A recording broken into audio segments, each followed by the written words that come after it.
I'm so sorry. I hate being late, and like a half an hour is just unacceptable. I'm so sorry. I usually get a reminder that pops up on my phone, and it just didn't happen this morning. And I was dealing with putting out a fire on a thing, and I just forgot. I'm so sorry. No worries. I just wanted to make sure you were okay. That's all.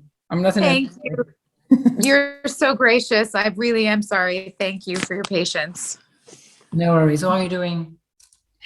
I'm good. It's been a very busy, wild morning. I've been running around since about 7:30 and just putting out fires everywhere. So I'm glad to be finally settling down for a moment with you. How are you? I'm doing great. I was a bit nervous, but I had to wait a bit, so I'm just calm now. Oh, good, good. Well, I was a bit nervous because it's my first interview in 2 months. Yeah, a bit nervous about that. Yeah. And also because English isn't my mother tongue, so sometimes I'm afraid to not understand or not speak well. So yeah. It's okay. I speak a very little French, so and I understand more than I speak. So if you run into problems, maybe try saying it in French and see if I understand. Okay, we try.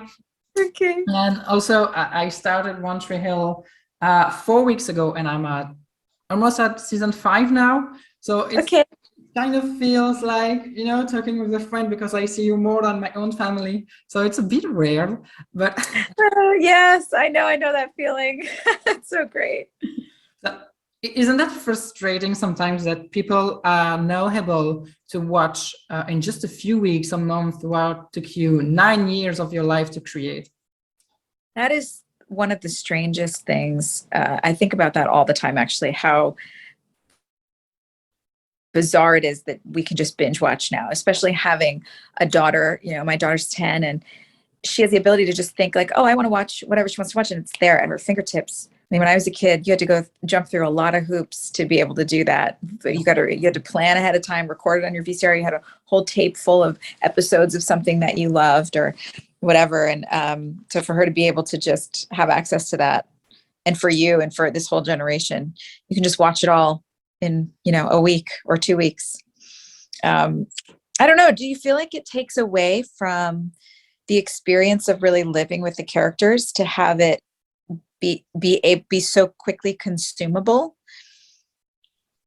A bit, because I mean, we binge watch the show and then it's over, and it's like we don't have time to connect fully with the stories and the characters.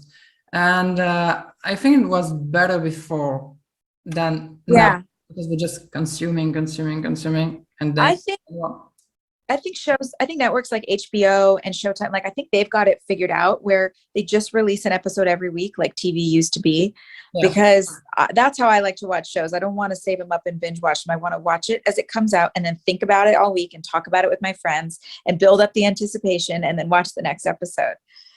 But I think that anticipation seems to be a lost. Yeah.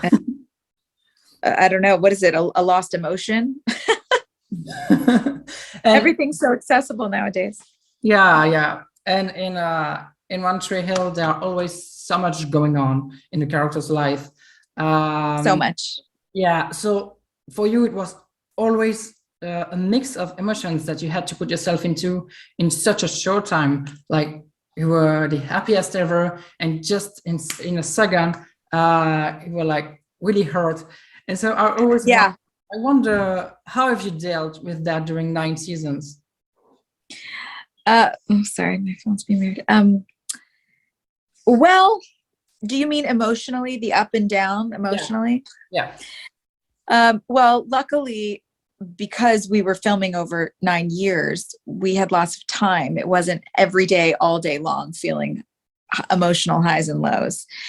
Most days were pretty just even keeled, because it takes 8 days to film an episode. So it wasn't too emotionally exhausting in that way. What's harder is for an actor on a set, you kind of have to be on all day, especially on days when there are many of us shooting, like a basketball day or a dinner scene where everybody's there all day long shooting.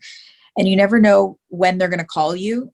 So you can't ever really relax. You just have to be ready, and to have to be on and ready to jump in emotionally at any moment for 14 hours. That's what gets exhausting. And that's you have to keep your mind really healthy and in a good solid place, so that you don't just go crazy from being like right here, like ready all the time, you know? Yeah. The amount of work that you put into the show is incredible. And what amazed me when I discovered it like 4 weeks ago is how progressive it is. I mean, it talks about loneliness, self-esteem, teen pregnancy, homosexuality, and yeah, it amazed me. But what amazed me the most is how old selfies are. I was like, Was how what? Say the last part. How what amazed you the most? Is how old selfies are. The selfies. Yeah. Yes. Oh, that's so funny. I know. I had that phone too, the little flip phone, and then the one that slides up. And oh yeah, I remember, honey. I remember when cell phones looked like they were as big as a shoe. It was like talking to NASA. I read your article in the New York Times, and first of all, huge congratulations on that, because it's such an accomplishment, being in the New York Times. And you said that you felt bullied on the set of the show, and you had struggled to trust anybody. And with your Drama Queens podcast, you must go back to. Sorry, my cats are fighting. Your cat's so cute. So with your Drama Queens podcast, you must go back to Tree Hill to discuss, each episode. And I wonder, so isn't it sometimes difficult to watch some scenes that at that time you didn't feel comfortable with? That's very difficult. And that was, I think, all of us. I can't absolutely speak for anyone else, but I believe that for all of us, and I know certainly for me, that was one of the scariest things about starting this rewatch podcast and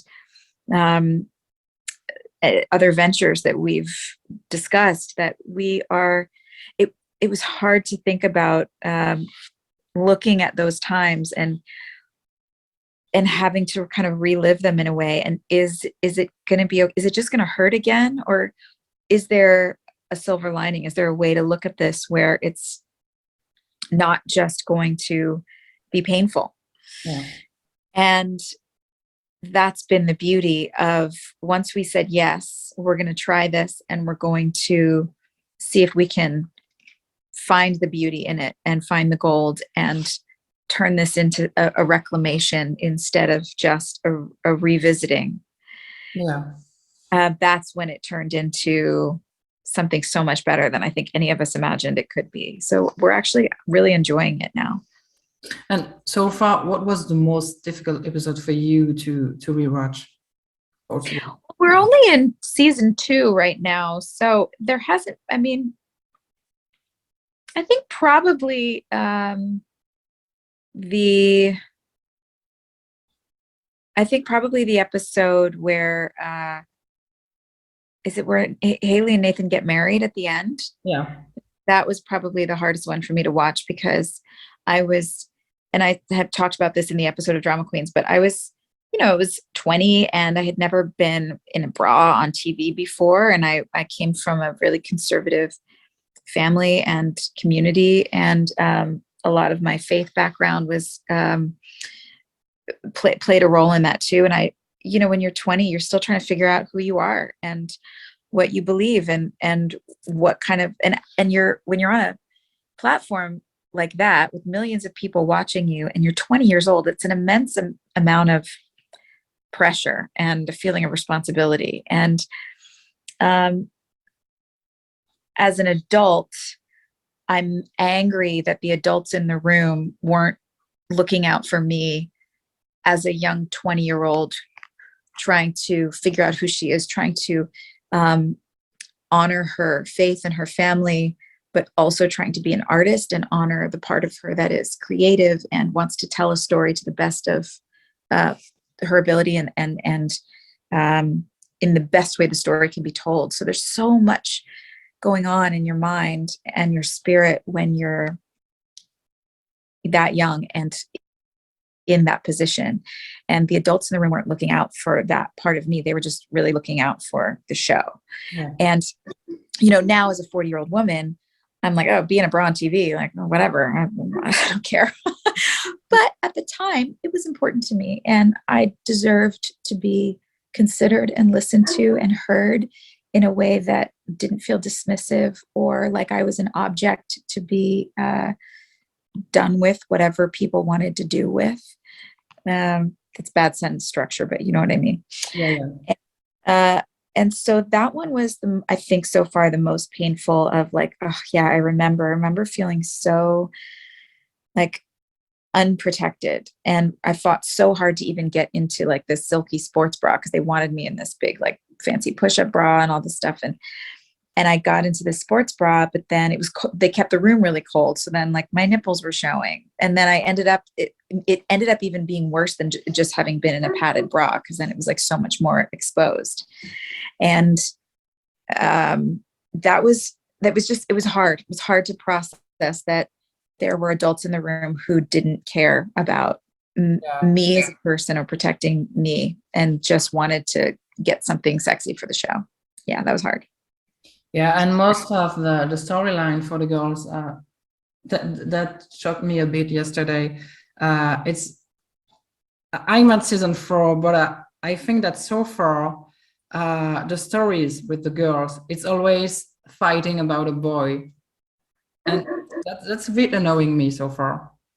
I agree, but you know what? That again just tells you the mindset of where the writing was at the time. And that's not exclusive to One Tree Hill. That's a lot of other shows too.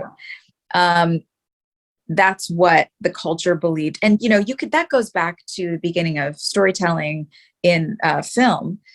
When you look at, I watch I Love Lucy with my daughter. I love that show.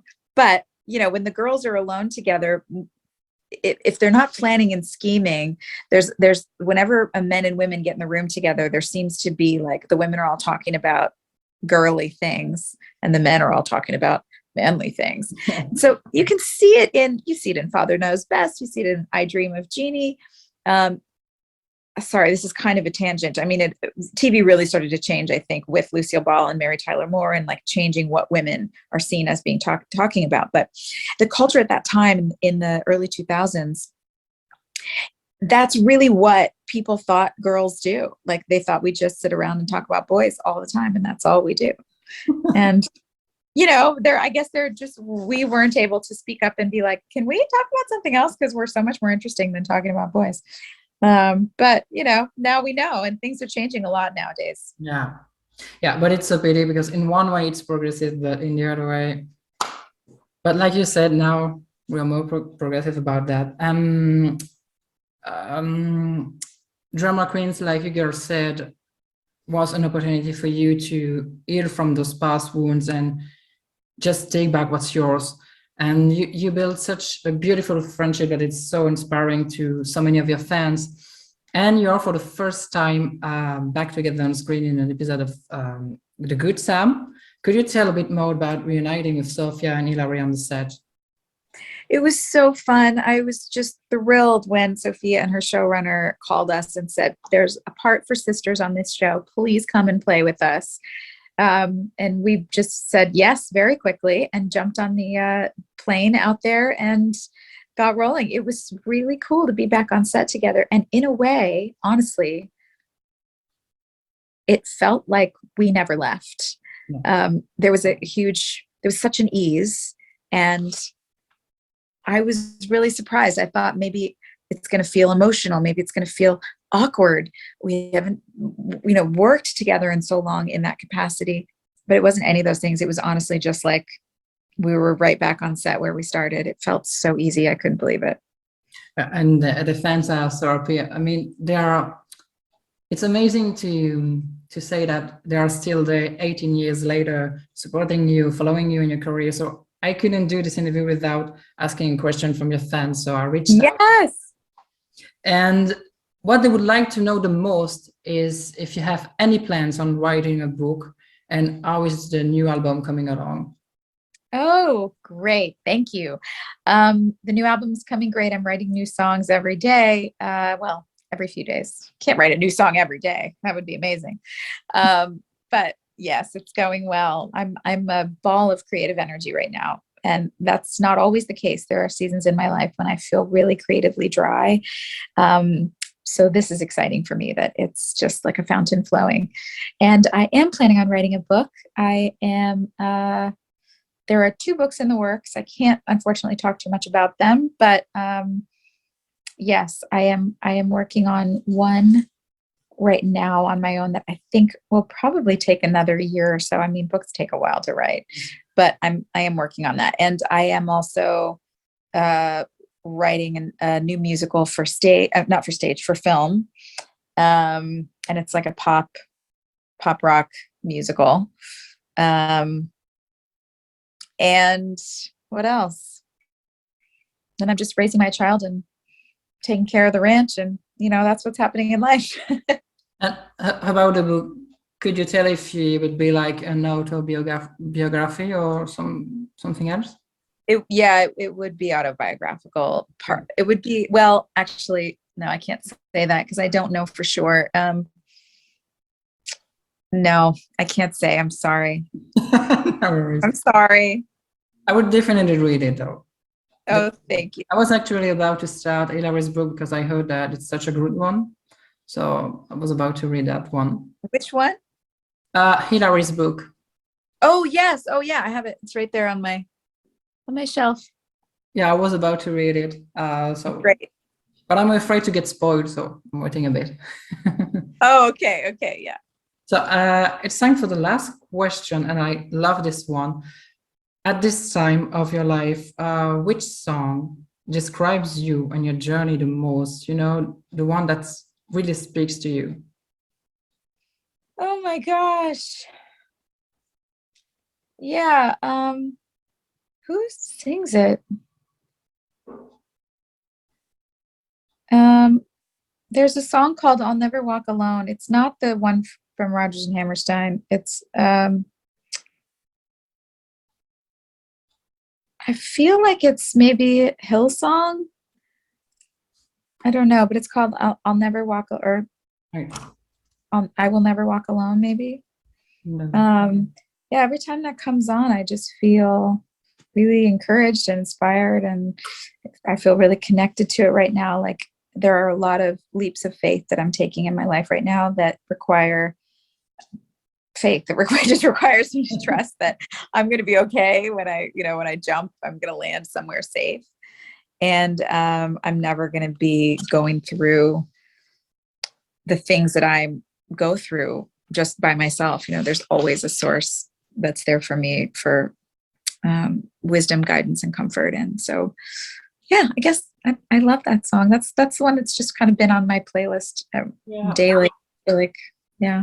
I don't know if you know "The Climb" by Miley Cyrus, but it's also keeping me faith and fight for. Love that song. I think that's one is a really good one. But Is that what? Is that yours? Is that your song? Yeah, it's definitely mine.